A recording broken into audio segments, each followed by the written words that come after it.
नमस्कार मित्रांनो, बघा आज स्वयंपाकात केले मी मटकीची उसळ.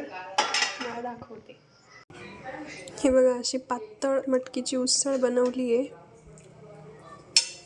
आणि इथे मस्त गरमागरम भाकरी बनवल्या आहे. मला भाकरी काही इतक्या जमत नाही, जळून जातं माझ्याकडून थोड्याशा.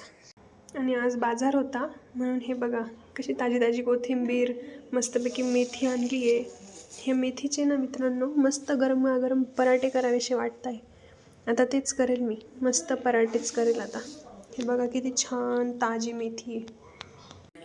मला कसं आहे ना, सध्या सुट्ट्या आहेत, इतकी बोर होते ना मी दिवसभर, काहीच सुचत नाही, काय करावं काहीच सुचत नाही. आणि आता तर माझं पोट इतकं दुखत होतं, आज मला बरं पण नव्हतं, आज करमत पण नाही, काय करावं काही कळत पण नाही. मग आता मी मस्त टी व्ही लावून दिली, आता थोड्या वेळ टी व्ही बघणार. हे बघा मस्तपैकी मराठी सिरियल लावून देते आणि बघत बसते. तुम्हाला हा माझ्या मागे थोडासा आवाज येत असेल ना बॅकग्राऊंड, तो ना माझ्या भावाचा कॉल आलेला होता आणि मम्मी त्याच्याशी बोलत होती म्हणून तो आवाज येतो. मित्रांनो, तुम्ही मेथीचे पराठे कसे करतात माझ्याशी रेसिपी शेअर करा, म्हणजे मला पण थोडी मदत होईल. आणि भेटूया नेक्स्ट व्लॉगमध्ये. तोपर्यंत बाय बाय.